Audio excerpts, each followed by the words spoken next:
It's official. We are less than 6 weeks away from one of the most unique openers in college football. Kansas State versus Iowa State in Dublin. So today, we're back at the position groups. We're breaking it down the right way in the trenches. We'll look at the defensive line for both teams, where things stand going into fall camp, and how those units will shape in this Week 0 showdown right here on Farmageddon Friday.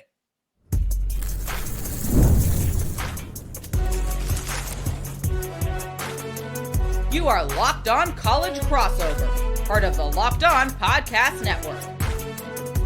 Your team every day. Boom! Hit me with that beat, Nick. It's Farmageddon Friday, Locked On College Crossover with Locked On Kansas State and Locked On Cyclones. I'm Christian Rao here with Nick Maravets, bringing you this kind of unique coverage every single Friday, all the way up to August 23rd, all the way up to Week 0, all the way up to the beginning of the college football season. This is going to be an exciting one. We're back talking positional groups. It's going to be a good time. And of course, if you are maybe a little worried about certain things and maybe, you have to really about some money issues, well, this episode is brought to you by Monarch Money. Take control of your finances with Monarch Money. Use code LOCKEDONCollege at monarchmoney.com for 50% off your first year. Something you don't have to worry about, at least on both sides of the football here, is how good these defensive lines are. These defensive fronts are really interesting. I think they're going to be one of the pinnacles, one of the focal points in the Week 0 showdown in Dublin, especially if weather's involved. There's just a lot to talk about on this one, and I'm glad we saved the defense for last because I think there's a lot more deep, unique questions that we have to ask about the defense. It's easy to talk about the offense. Everyone talks about the offense, but not everyone's talking about these defensive linemen, these pass rushers, some that make some of the biggest impacts in football games, especially in Big 12 play. So, Nick, we got a lot to talk about. And in segment 3 today, we're going to talk about this wild idea that needs to stop the count as well. 30 teams in the college football playoff. I don't know. We got to talk about that one as we finish up this episode of Farmageddon Friday. But let's get into Iowa State's defensive front first. Nick, I want you to break this one down for us. Let's start in Ames, because if you followed Iowa State under Matt Campbell, you know that the defensive line has set the tone. It really has. Campbell told the Des Moines Register, I believe it was right after media days or during media days, that this group has, quote, really interested. And he said that there's competition, there's talent, there's hunger. And he didn't sound like he was sugarcoating it. He sounded really confident about this group. So break it down. What is the first things that come to your mind about this defensive front? Well, I mean, this defensive front I expect to be significantly better than last season. I think that's really where I want to start with this group. Now, is that like a major accomplishment? Not necessarily. I honestly thought the defensive line last year was pretty lackluster for Iowa State. Arguably their weakest kind of angle, if you will, just like what they were doing, secondary, all the aspects of the offense, which parts of the defense were the weakest, which parts of the team were the weakest. I thought it was the defensive line. I think that there is definitely room for improvement. So what I'm looking at right now, I think it's absolutely going to exceed what they did last year. However, that being said, how much is the question? I think they're going to be very, very good. Obviously, the return of Big Citrus, of Dom Orange, is one that I think a lot of people are extremely excited about. A guy that has the ability to absolutely wreck games and make enormous plays. I mean, that's kind of what he's known for. The question is how often he can do that, and that's what was kind of addressed at the end of last season going into this year for Orange. And so I think if he can address that specific problem and get that level of consistency up, throughout the game, looking more at, I would say maybe even double the amount of plays. I think it was like something like 30-ish plays was what we were kind of getting from him last year, maybe. Not exactly sure what the number was. The point is, we're going to see a lot more production from Orange here. And across the board, Orange was at Big 12 Media Days and pointed out a few names: Elijah Carnell, Jace Gilbert, Ike is what they were calling him. Iziogo, I'm going to totally mess up his last name as well, but at 6'5", 270, it doesn't really matter because he's tearing up the field. I think what we've got right now in-house is unbelievable, and Tamatoa McDonough from Yale is also another guy that I'm super excited about.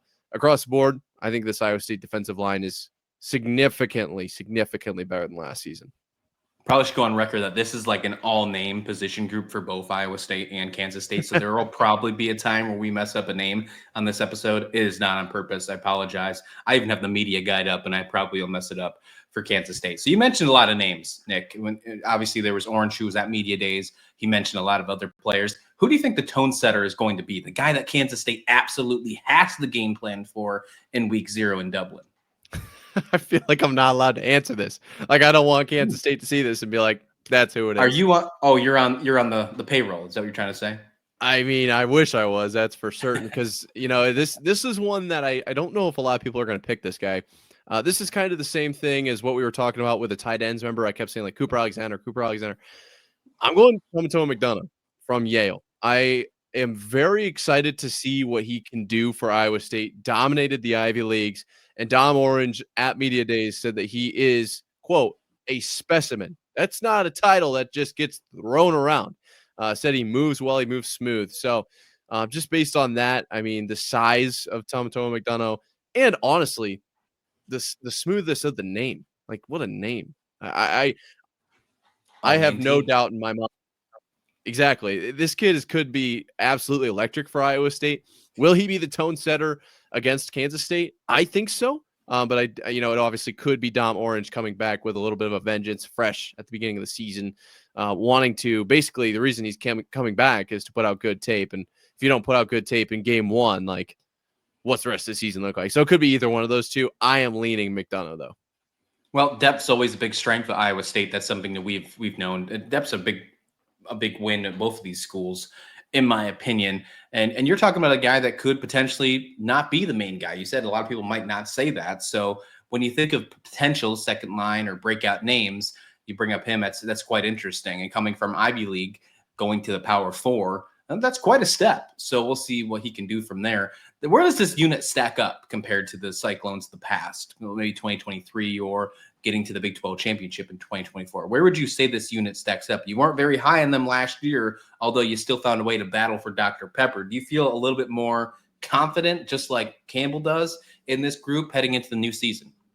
Absolutely. I think that this group is going to shine for multiple reasons. On their own, I think that they're going to get to the quarterback, disrupt rushing lanes, things like that, just general defensive line stuff. But I do think that this group in particular has the ability to kind of be known as maybe one of the best groups that Iowa State's had, at least in a while, right? There's going to be some names that are thrown out from Iowa State. They're just better, potentially. We don't know exactly what this unit's going to look like. I'm not saying that there aren't any superstars on this line, but I am saying that we don't know yet. That being acknowledged, the linebacker group, unbelievable. I don't think we've talked about the linebackers yet. I believe that's next week. And the secondary could be very, very good for Iowa State. And I think that the whole defense complementing each other is going to lend towards this, holy cow, Iowa State's defensive line really making a lot of noise this year. It's kind of the whole unit, it's kind of the whole defense. I think Iowa State's defense as a whole is going to be significantly better than years past. And that will essentially kind of give the illusion that the defensive line is very, very good as well. Now, the defensive line could be, a 50 sack a game defensive line too. Like, I'm not saying that they won't be unbelievable. I think they have the capability to absolutely wreck games. But I think when you take the whole entire defense into account, it's like, yeah, this defensive line is going to fit in very, very well and will definitely have the perception of a strong point. And that's going to be something we have to evaluate as the season goes on. Like, is it actually a strong point, or is it maybe just that the whole defense is really good? Well, I guess we'll see. Well, I'm glad you said strong point. Let's wrap that up, and I'll kind of put that all together in a nice little bow as we finish up this segment. When you look at Kansas State's offensive line, right, especially with some turnover last year, but they did have a great transfer portal pickup, and Coach Kleiman's already talking about they found their new left tackle already in George Fitzpatrick. They talked about him being already crushing it in the spring, coming over from the national champions, Ohio State. There's a lot of interesting moves when it comes to the offensive line of Kansas State, but still some question marks of who is going to be on that offensive line. How do you think that Iowa State front matches up with this Kansas State offensive line, and where do you see them being more at a strength? Do you think they're going to have more of a good stopping of the run, or do you think they're going to do a really good job maybe on the exteriors of the pass rush getting to Avery Johnson, a dual threat quarterback, might I remind you? Yeah, Avery Johnson, would you say is the 24-mile-an-hour club? 23. Yeah, I think I said 23? 24 at once, but I was mistaken. It's 23, which is still impressive. Still unreal, very, very fast. And so, yeah, I don't know exactly where if I had to guess, I would say it's going to be in the run game, as far as advantage, run or pass. I do think that they're going to disrupt the game, set the edge. I think we're going to maybe see some movement kind of between who's where on the line. I don't know if we're going to have like a true left outside linebacker type of dude, or a left edge, if you will. I think there will be some movement. And so it'll be it is the first game of the season too, right? Like you got to take that into account. And I guess I'm not exactly sure how rigid they're going to be in their game plan. Against Kansas State, I think Iowa State matches up well. I think they have the size. I think they can clog those running lanes really, really well. And effectively, my guess is they're going to force Kansas State, to throw, especially if it's going to be dirty weather over there. I think that's the play. And I think that they can do that very well. Always seems like Iowa State reloads up front without missing a beat, in my opinion. If this group gets clicking early, that's going to be huge. A huge test for Avery Johnson and Dylan Edwards and the rest of Kansas State. And that offense that's still building chemistry in the offensive line that we know still have questions heading in the fall camp. Let's flip the switch here. Let's go over and talk about the Wildcats, how that defensive front can stop Rocco Beck and the rest of that Iowa State Cyclones in Dublin, August 23rd, the first game of the college football season. We'll do that next right here on Farmageddon Friday. But first, Nick, let's talk about our friends at Monarch Money. And I know it's your friend for sure, young whippersnapper Nick Maravets here. Ever wishing that managing your money felt easier? Well, with Monarch Money, it can. Whether growing your savings, planning for a big purchase, maybe trying to find yourself a big TV, one that's not sitting next to your foot, right? Monarch Money puts you in the driver's seat. It's like having your own personal CFO, giving you full visibility and control over your financings. One surprise that I just bought a house. One surprise that helped me with sharing with Monarch Money was I got to track my spending with Monarch. I found out that I was spending way too much money on food delivery. Now I really have to worry about having my expenses set back and focused now that I'm paying attention to having multiple rooms in this house and taking care of lots of things. Monarch Money has definitely helped with that. So if you're like me that's buying a new house or needs some help with just savings on the regular, or looking for a new TV like Nick, take control of your finances with Monarch Money. Use code LOCKEDONCollege at monarchmoney.com for 50% off your first year. That's monarchmoney.com, code LOCKEDONCollege for half off your first year. So Iowa State's defensive line is, I think, a strong suit as far as the defense goes for just the Cyclones in general. The linebackers are going to be very good. The secondary are going to be very good. But the defensive line is kind of where it all starts, right? You win and lose games in the trenches. Where is Kansas State at in this whole thing? Because Iowa State's offensive line is something that it seems to be a lot of coaches are very, very excited about this. Matt Campbell being one of them, right? Can Kansas State keep up? Do they have the size? Do they have the speed? Do they have the strength to keep up with Iowa State's offensive line and try, keyword try, to win this game over in Dublin? Size, yes. Strength, absolutely. Speed, I think that's where we're going to find the question mark there. I think that is, if any of the three factors you brought up, that's probably the one that you have to look for in fall camp and hope that it translates well in the Dublin. Look, I think the biggest thing that I took from when talking about the defense as a whole, this is the first time that you and I are having a conversation post-media days, right? We're jumped back into this position group here. The biggest takeaway I took from looking at the holistic view of the Kansas State Wildcats defense is that the offense is well ahead of the defense. So that is something that needs to be taken care of in fall camp, a shortened fall camp. Yes, you start early, and I know you're in the same boat as we are, but it's still a shortened fall camp as they head to Dublin and do the overnight flight, and yet there's a lot of things they have to deal with. So when I'm thinking about this defense as a whole, that is on my forefront. And then obviously you get into the trenches, you have to worry about depth, you worry about injuries, you worry about all that stuff. And, oh, by the way, can you find a way to get to the quarterback? Now, I think this is an interesting spot for them to start week 0 against Iowa State, a team that is got some question marks at the wide receiver room, which we've talked about in the past. So if the pass rush of Kansas State can start off strong week 0 against Rocco Beck, great quarterback, don't get me wrong, but who is trying to find these relationships with these new quarterbacks after throwing 167 targets to 2 wide receivers that play in the NFL now, I think you could really see a huge momentum shift from Kansas State. And what's wild to me is that you would talk about who's going to be the major defensive ends in this group. You got Tobi Tsunami, you got Chidi Obizor, which are long, twitchy, disruptive guys, great against the run as well. Had some good pass rushes, had some sacks last season. But at media days, right, when it came to the pass rush, Chris Kleiman, his teammates, even players from other positions were hyping up Ryan Davis, this breakout star that they think is incoming. He didn't go to media days. He still may have been the most talked about player on the team, though. And Chris Kleiman said that he is, quote, the most underrated guy on the roster. And insiders believe that he could be a household name by the end of 2025. So if you add that all with the other players on the edge and then add in Travis Bates and Cody Stufflebeam, who's pushing into the rotation, I think the third down pressure or setting the edge in the outside zones, things like that, these guys are going to rotate in fresh and fast. And I think that's where we're going to see some increased greatness when it comes to Kansas State. Because like you, although I think that the defensive front has always been very good at Kansas State for the most part, I think there was a step back last year, especially on the edge. So they didn't really bring anybody in to make that happen. Now, there is one freshman, Jason Ross, from Alabama, an Alabama transfer, who could be an absolute unit. Who knows? But for the most part, I think we're going to get a lot of returning players. It just looks like they've all took a step up for where they're going to be. So I'm really excited for this defensive end group, but don't you worry. My eye is going to be glued, probably more than any other position on the defense. I take that back. I think corner might actually be that because of all the players that left to the NFL draft. Second most position I pay attention to when it comes to fall camp is what's going on with this edge rush. Okay. I did not expect the super high praise from Klein. Like that's it was most underrated. I wasn't ready for it either. I was not ready for that name to pop up.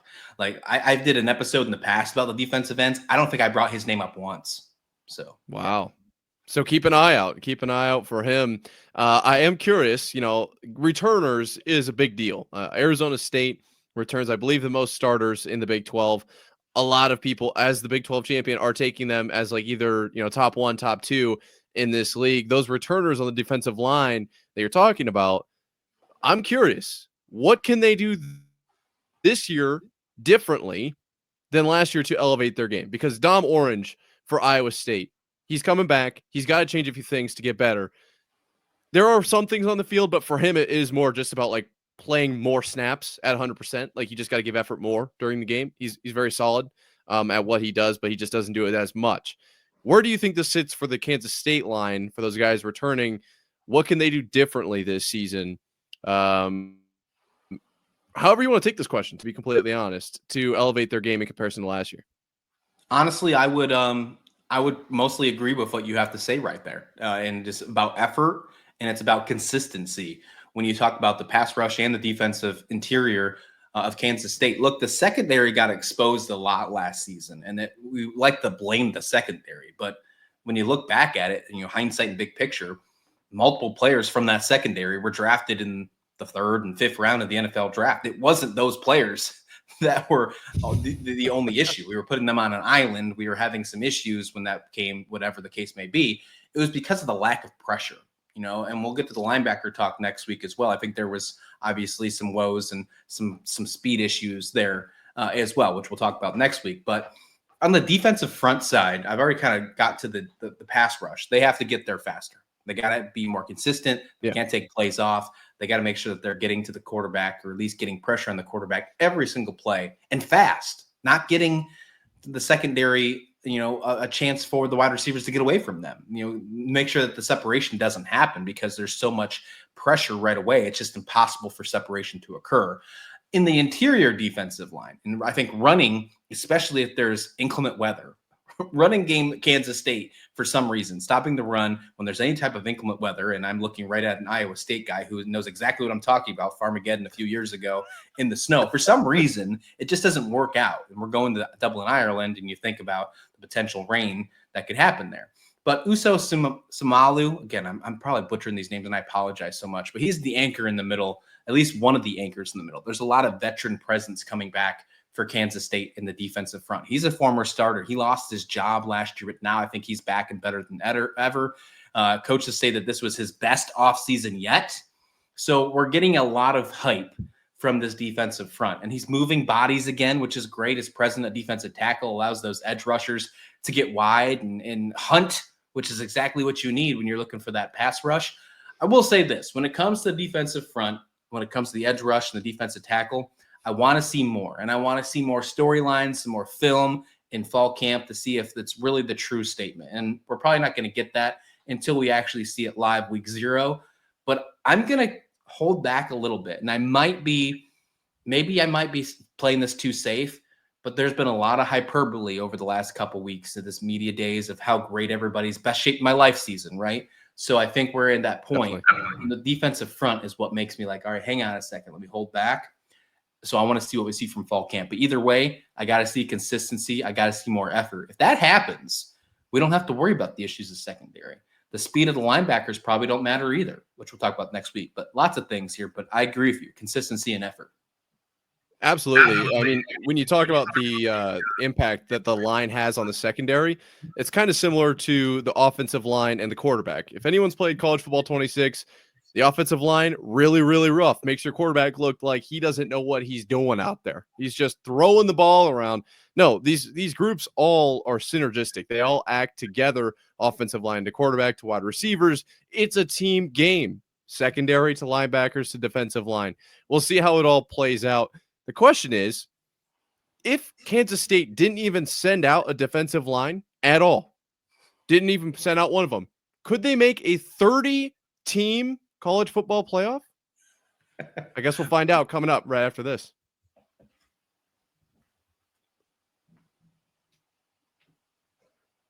Not going to lie, Nick, had no idea what you were doing with that one at that end segment there with no defensive line at the end. That was some crazy college football 26 talk in your mind. But perfect time. Let's pivot over to the biggest talking point out of SEC media days that just happened over the last couple days. And it didn't come from Kirby Smart, didn't come from Lane Kiffin, didn't come from Tennessee trying to poach Avery Johnson or Rocco Beck. It came from Eli Drinkwitz, the Missouri head coach, who floated the idea of a 30-team college football playoff when you factor in auto bids and play-in games. And this is what he argued. And let's go ahead and try to be reasonable here, but this is what he argued. He said the NFL takes 44% of teams, 32 teams, 44% makes the NFL playoffs. A 12 or 16 team college football still only gives you about a 10% access to the entire college football pool if you include the G5, independents, things like that. So why not open it up more?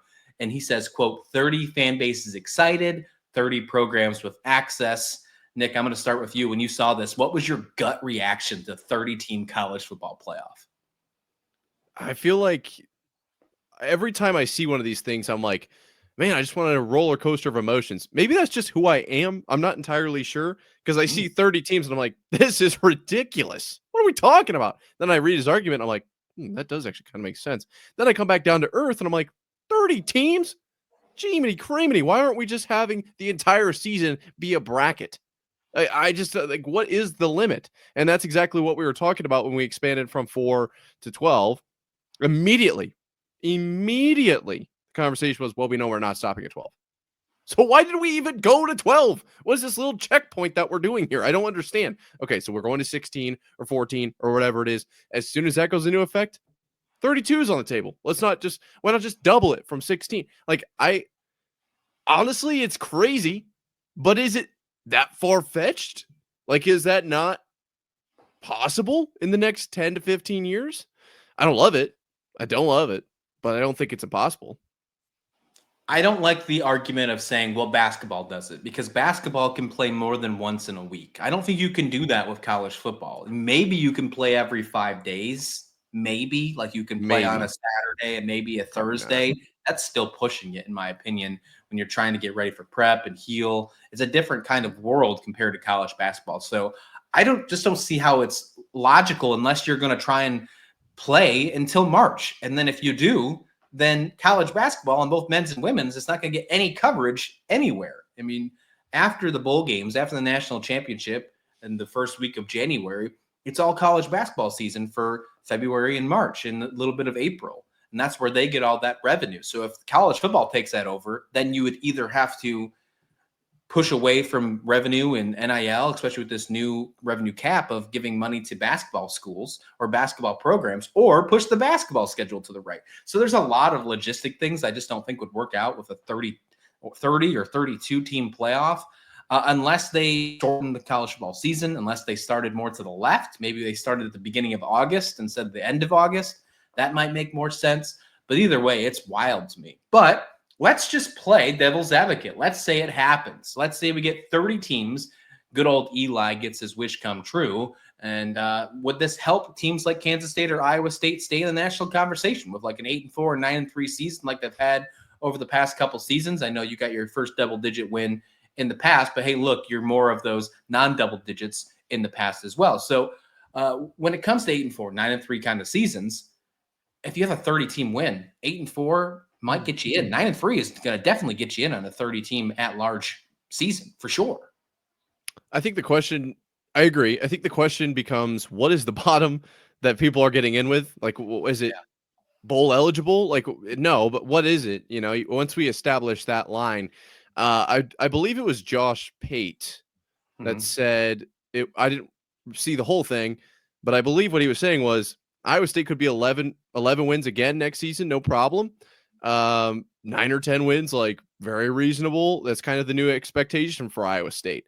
So if we take that and also pair that up with what I think that Iowa State is going to be a powerhouse, basically the next Alabama over the next 10 years, I actually think that a 30-team playoff would hurt Iowa State, but that's under the assumption that, you know, this is how good Iowa State is. If Iowa State performs at the level they've been at, Kansas State, I think that it's obviously just more teams are going to get in, higher chance that they make it. But if your team is like that good, right? Like if you elevate to that next level, there is a small piece of me that wonders, like football, those are one game, right? We're not doing a series. So are you going to lose to Kennesaw State? Probably not. But if you go up against, 7-win Boston College, the last pick in, still a pretty solid program. Who's to say things don't just go crazy and all of a sudden you find yourself down 5 with like 5 minutes to go, and it's just a wild situation. Like, I'm just saying that I think if you expand the field that big, it's going to create chaos. Which is that a good thing? Yeah, maybe. But if you're asking me, is that good for Iowa State? I think under those circumstances, probably not. You think Kansas State makes it more often with 30 teams? I probably imagine so. Oh, they do, 100%. I mean, when you see both these teams are top 25 teams. So, I mean, of course they'd make it with 30. I can just see it now, though. I can see it now. The hypothetical is already starting. Alabama 6-6, and how do they find their way into the 30-team playoff when they're 6-6, and why they are better than 8-4 Indiana or something like that? It's going to happen. No matter what number we finish at, whether it's 32, whether it's 86, whatever the number it is, if it's if it's less than the max number, there's always going to be one team that is fighting to why they should be there. And it's probably going to be Alabama. Always. I think we can all agree with that. So there's that. Well, that's what happened to North Carolina in basketball last season. West Virginia. Yeah. North Carolina got getting over West Virginia. Yeah. Okay. Yeah. They made it, West Virginia. But you see what I'm saying? That last spot in a 68-team tournament? Yeah. How big are we going to make that? And that tournament's even being talked about being expanded, which is what? But that makes more sense to expand because you can play more than once a week. So that, to me, that makes sense. And for the record, there's 300-plus teams. So if you wanted to play the whole percentage game, there's 300-plus basketball. There's only 130. I don't think I'm for expanding anymore. I think I'm kind of on the Chris Kleiman deal. I kind of like what the FCS does, for the record, with their teams. And I think Chris Kleiman's kind of on board there too. We talked about that the other day when it comes to last week. We talked about it. Chris Kleiman likes the 16-team playoff, but no buys. I think that's where I'm like, yeah, give me that. I don't want 30. I'd be okay with that.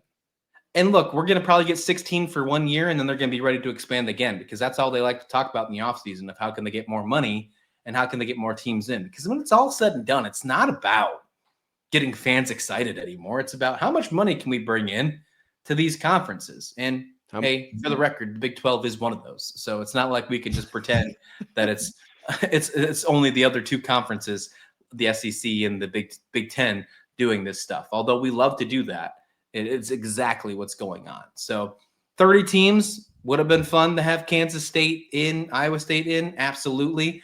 With 30 teams, would the Jayhawks still miss it? Absolutely. So there's just a lot of cool things, right? Iowa wouldn't have made it with, with 30 teams last year. So, it's just interesting. But I personally am going to say no to Mr. Eli from Mizzou. And I just can't see it happening. And you can also put this out here as I continue to ramble on here. How many SEC teams would make it with 30? Like, would they try to make the argument on social media with all those fun SEC trolls out there that like to say, well, the entire conference will make it with 30 teams? The question is, how many auto bids do they get? Is it a 4-4-2-2-1 expanded? So it's 10-10-4-4? Like, what? How does this look? I could see it being a 13 auto bids for the Big Ten and the SEC because those are the best conferences. So those have to be in. Like, what are we? Yeah, I don't know what the format is, but I bet there's over 10 SEC teams every year. There's 30 teams every year.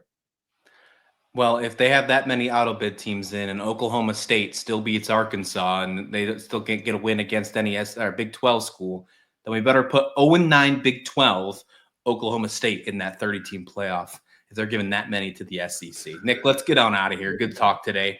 Thanks for listening to Farmageddon Friday. We'll be back next week with more Farmageddon Friday. It will be the end of the month for this one, and we'll finish off the positional group talk. We're going to talk linebackers. I think Nick and I have some juicy takes for that. We've been itching to talk linebackers. That's why we saved that one for last. And then guess what? When we're done with that, Nick, we're in the month of August. We're in the month of college football.